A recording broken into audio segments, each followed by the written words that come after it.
Bon, vous voyez à mes cernes, aujourd'hui ça va être une vidéo un peu chill parce que je viens de me réveiller. Et en plus c'est la dernière vidéo de l'année, ça va être tranquille. Sur YouTube, je fais beaucoup de vidéos sur le minimalisme. Mais comme je l'ai dit dans plusieurs vidéos, le minimalisme c'est pas quelque chose qui est vraiment prépondérant dans ma vie en fait. Le minimalisme est un outil qui me sert à dégager du temps pour faire des choses qui me plaisent. Et justement, aujourd'hui, on va parler des choses qui m'ont plu en 2021. Et même si ma chaîne s'appelle Dina Content, je vais quand même faire une chose qui m'a déplu. Je vais découper cette vidéo en plusieurs parties. Une partie où il y aura des choses gratuites, une partie où il y aura des choses payantes mais pas trop chères, et une dernière partie où on va exploser tous les compteurs. Cette vidéo est faite pour qu'on découvre tous des nouvelles choses, du coup je vous invite à commenter ce qui vous a plu en 2021, comme ça c'est un moyen de partager tout ce qu'on a aimé. Commençons directement, les choses gratuites. Pour la première chose, c'est un peu triché, parce que j'en ai vraiment pas fait beaucoup en 2021, c'était plus en 2020. Je vais dire la méditation. J'ai commencé la méditation pendant le premier confinement. Bon, je faisais pas des méditations de la mort, je faisais ça 10 minutes par jour le matin. J'ai peut-être essayé de faire une vidéo complète sur la méditation, parce qu'en parler comme ça de but en blanc, c'est un peu dur. Mais en gros, ça m'a permis d'être beaucoup plus calme, moins réagir directement aux stimuli. Quand on est énervé ou quand il y a quelque chose qui nous plaît pas, plus arriver à assimiler. Je sais pas si ça fait sens. Mais pour des choses gratuites, je vais vous recommander des chaînes YouTube, parce que c'est gratuit de regarder YouTube. À part la connexion internet, tu connais. Je vais parler de créateurs de contenu anglophones et francophones. Les anglophones, il y a Danny Gevirtz, je sais pas comment on le dit. C'est un vidéaste qui fait des vidéos hyper belles. C'est vraiment axé sur la vidéo, ou comment faire de la vidéo. Du coup, c'est peut-être pas exactement ce que vous recherchez ici, mais pour apprendre à comment faire de la vidéo et des belles vidéos, je vous conseille vraiment sa chaîne, et même le contenu qu'il fait sur sa vie et tout, c'est vraiment cool. Super chill, super belles images. Je pense que c'est, pour moi, c'est le meilleur vidéaste sur YouTube. Enfin, c'est celui qui fait les plus belles images, que je connais du coup. Une autre vidéo qui s'appelle Picasso est une merde. Tous les liens des vidéos sont dans la description et en fiche. Et du coup, cette vidéo qui parle de Picasso, sous un angle vraiment la personne Picasso. Et ça relance le débat de faut-il séparer l'œuvre de l'artiste. J'ai trouvé cette vidéo hyper cool, dans le sens où on dépeint toujours Picasso comme un génie et tout ça, et faut voir que c'était humainement quelqu'un de pas très bien. Et je pèse mes mots. En tout cas, allez voir cette vidéo, elle est vraiment cool. Une dernière chaîne anglophone, Ergochosh. J'en ai déjà parlé dans une autre vidéo. C'est un créateur de contenu qui fait du dessin et qui parle un peu de sa philosophie de créateur. Et c'est toujours intéressant, je trouve, d'écouter des créateurs parler de leur art. C'est encore une niche, parce qu'il parle beaucoup d'illustration, il fait des tutos illustration, et comme moi je fais de l'illustration, ça m'intéresse. N'hésitez pas à me suivre sur Instagram si vous aimez les illustrations. Mais en tout cas, déjà il dessine super bien, et en plus, il a vraiment une approche de l'art qui est très cool. Rien que sa dernière vidéo où il parle du fait qu'on n'est pas obligé de gagner de l'argent avec son art, je trouve que c'est un message qu'on n'entend pas assez. En tout cas, allez checker ça. Et deux dernières chaînes YouTube que je mets ici, il y a Game Next Door qui font des vidéos sur le jeu vidéo, et ça, j'adore le jeu vidéo, du coup, j'adore Game Next Door. Et Amy Plante que j'ai découvert cette année, qui fait du contenu assez hétéroclite. J'avoue que je sais pas trop comment le poser. Des vlogs, on va dire. Et c'est vraiment intéressant parce qu'elle fait l'école 42. Elle parle aussi de plein de choses, de rap, de l'algorithme YouTube, de comment hacker une webcam. C'est vraiment très cool. Allez la voir, voilà, tout simplement. Pour des choses encore gratuites, je vais vous parler de quelques podcasts que j'écoute. Alors j'écoute beaucoup, si ce n'est la majorité des podcasts que j'écoute, c'est des podcasts sur le jeu vidéo. Et je me dis que cette vidéo part un peu dans tous les sens parce que les gens sont peut-être là pour le minimalisme, mais ça va pas beaucoup parler de minimalisme ici, en fait. J'écoute Silence on joue, c'est un podcast de Libération qui parle de l'actualité jeux vidéo. Les intervenants sont cool. Il y a une commu hyper cool, ce qui est assez rare dans la communauté jeux vidéo, je trouve.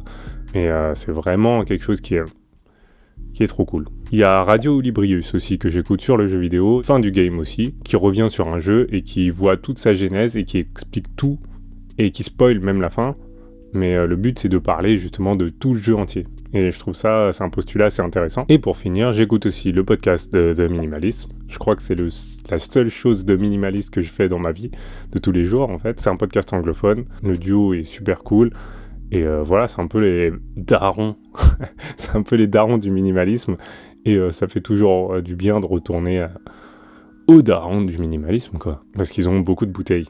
et beaucoup de vécu dans cette pratique philosophique, j'ai envie de dire. Il m'en reste combien ? Wow, il me reste du temps, c'est bon. On va enchaîner sur les choses pas chères. J'aurais pu le mettre dans le gratuit, mais en fait, on paye un abonnement. Du coup, j'ai mis série et musique dans le même giron. Les musiques que j'ai écoutées cette année, c'est Still Woozy, un album qui est sorti cet été, et John Mayer. Ça, c'est les deux albums que j'ai écoutés, l'album de Still Woozy, l'album de John Mayer. Comment décrire Still Woozy ? On va dire que c'est de la pop bizarre, je dirais psychédélique, je sais pas trop. Et John Mayer, il a fait un album genre rock, années 80-90 un peu. Et vraiment, tout l'esthétique de l'album est fou. Je dirais c'est presque un projet parfait, dans le sens où toute la direction artistique de l'album est super cohérente. Et même les clips et tout est cohérent dans cette esthétique 80-90. Et les sons sont trop cool parce que John Mayer. Il y a aussi This Is qui a sorti un son incroyable que j'ai écouté en boucle qui s'appelle Casino. This Is la peste pour les vieux qui connaissent. C'est le retour aussi de Stromae cette année. Que vous aimiez ou pas Stromae, il a fait du Stromae. Moi, je suis fan. J'ai écouté pas mal de pop japonaise. Ouais, parce que je voulais apprendre le japonais cette année. Et bon, j'ai un peu raté. Mais j'écoute toujours les sons en japonais. Et ça s'appelle Yeye. Et c'est trop cool. Ça dépayse dans un quotidien qui est souvent tout le temps la même chose. Paris, le RER, tout ça. Écouter un peu de pop japonaise ou de la folk japonaise. Et ben, c'est toujours cool. Et en dernier, il y a Emma Peters que j'ai écouté pas mal, son dernier EP. Je trouve que c'est un subtil mélange entre modernité et tradition. La phrase hyper cliché. J'aime bien dans le sens où c'est moderne dans la façon de parler. Il y a des percus et des arrangements qui sont assez modernes. Alors qu'il y a une couche un peu vintage, dans genre des accords jazzy, un peu bossa. Et elle a une voix toute douce. Et c'est trop cool. C'est bien. Ça calme. Voilà, tout ce qu'il faut pour 2021. En film et série, j'ai regardé Arcane, le truc d'animation incroyable, tout le monde en a parlé. Je sais pas si vous regardez beaucoup de séries et tout, mais Arcane, trop cool. Chaque plan peut être un fond d'écran, c'est incroyable. Allez regarder Arcane, c'est 9 épisodes sur Netflix, si vous avez Netflix. Je vous le conseille vraiment, et vous n'avez pas besoin de connaître League of Legends, parce que moi je joue pas à League of Legends, et franchement c'était fou. En vrai, j'ai regardé plein de choses, mais cette année ça a vraiment été... comment dire, l'année des séries nostalgiques. Parce que j'ai re-regardé How I Met Your Mother, 9 saisons, oui je suis un malade, et franchement mes cernes, je m'en suis pas remis. Et j'ai aussi re-regardé tout Naruto. Je vous avais dit que le minimalisme m'a laissé pas mal de temps à vaquer à mes loisirs, parce que Naruto aussi c'est...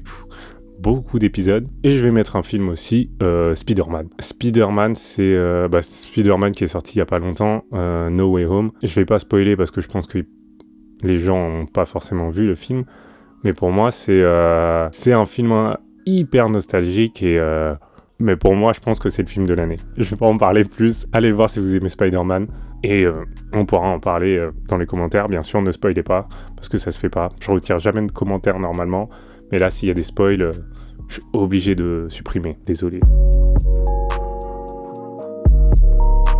Les choses un peu plus chères, un peu plus de 20 €, on va dire. J'ai découvert cette année le cloud gaming avec Stadia. Je vais expliquer un peu ce que c'est le cloud gaming, parce que je sais pas si tout le monde est au courant de ce que c'est le cloud gaming, c'est le fait de pas avoir de console chez toi, et la console est sur internet. Et j'avais l'impression que ça marcherait jamais, parce que en fait, il faut avoir une grosse connexion, la fibre. En fait, quand tu appuies sur un bouton, l'information va jusqu'au serveur, ça fait l'action, et ça te renvoie l'image. Du coup, il y a un délai. Si t'as pas une bonne connexion, ça ne marche pas du tout. Et j'ai fait Cyberpunk et Final Fantasy XV sur Stadia. Et je pense que c'est le truc parfait pour un joueur minimaliste comme moi, parce que t'as pas besoin d'avoir une console sur toi, tu peux jouer de n'importe où. Tout est dématérialisé, du coup, t'as pas de choses qui viennent en plus dans ton salon, que ce soit la console ou les jeux. T'as juste ta manette. Tu peux jouer sur ton ordinateur, tu peux jouer sur ta télé, tu peux jouer sur ton téléphone. Le futur est déjà là en fait. Je croyais que ce serait vraiment dans longtemps dans le futur. Non, j'ai fini un jeu, Cyberpunk, un jeu qui est assez conséquent et assez lourd. Je l'ai fait entièrement sur Stadia et c'était fou. J'ai fait aussi un tout petit jeu indépendant qui est fait par un seul créateur. Et ça, j'aime vraiment les jeux indépendants parce que en dehors des méga AAA, des méga jeux vidéo où il y a des équipes de malades, des centaines de personnes qui travaillent dessus. J'aime bien les tout petits trucs. Et j'ai joué à A Short Hike. Comme le dit le nom, c'est une petite randonnée. Et c'est un jeu qui fait du bien, qui est tout mignon, tout doux. C'est toute une classe qui s'appelle les Cozy Games. Et j'ai un peu découvert ça. J'ai pas joué au daron des Cozy Games Animal Crossing, parce que je sens qu'il est trop addictif pour moi, c'est mort. A Short Hike, c'est vraiment genre 3 à 4 heures de jeu, même pas.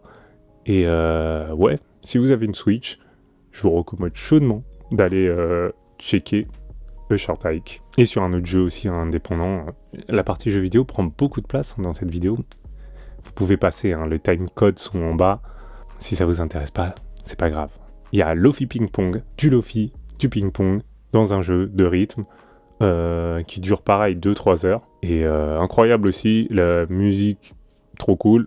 Le mood est un peu mélancolique, bizarre, mais j'aime bien cette esthétique. Et du coup, allez le faire si vous avez une Switch aussi. Je sais pas s'il est sorti sur d'autres plateformes, mais allez le faire. Un truc aussi de l'année que je pensais pas qui allait autant me plaire, c'est ce t-shirt Supima de Uniqlo. Je n'ai pas envie de faire de la pub pour Uniqlo ou tout ça, mais c'est un t-shirt qui est...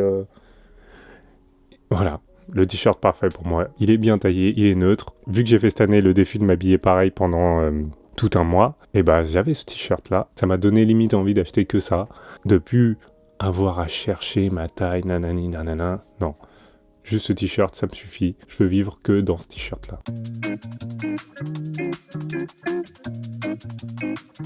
2021, pour moi, ça a été l'année de l'investissement.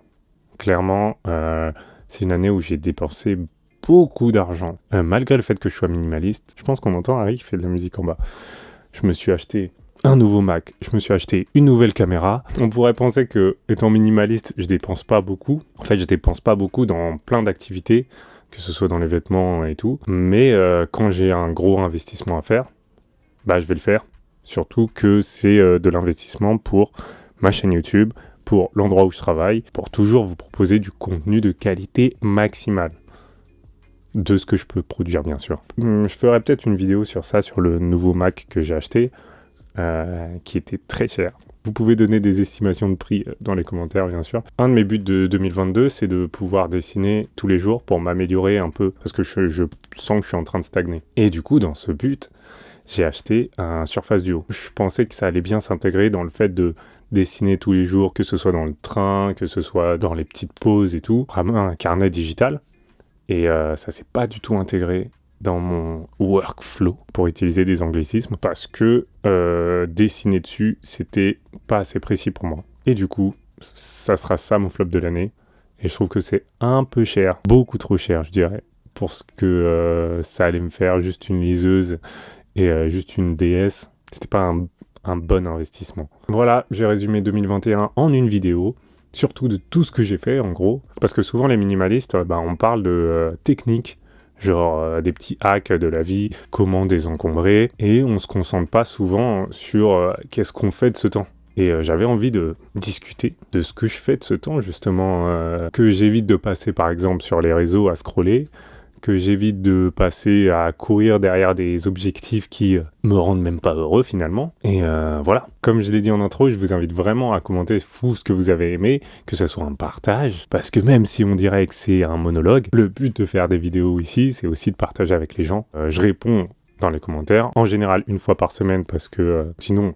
YouTube me bouffe la vie. C'est la dernière vidéo de 2021. On verra si je fais une vidéo dès la première semaine de 2022. Je ne sais pas encore. En tout cas, passez une bonne journée. Peut-être à la semaine prochaine.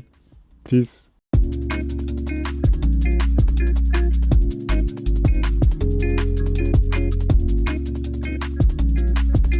La lumière est vraiment changeante tout le temps. C'est un peu chiant. Là, je suis surex de ouf. J'espère que je suis... focus aussi, parce que ça, pas tout le temps, voilà. Ah, il reste 56 secondes, est-ce que je dis un truc encore, 56 secondes, non, c'est bon, j'ai fini.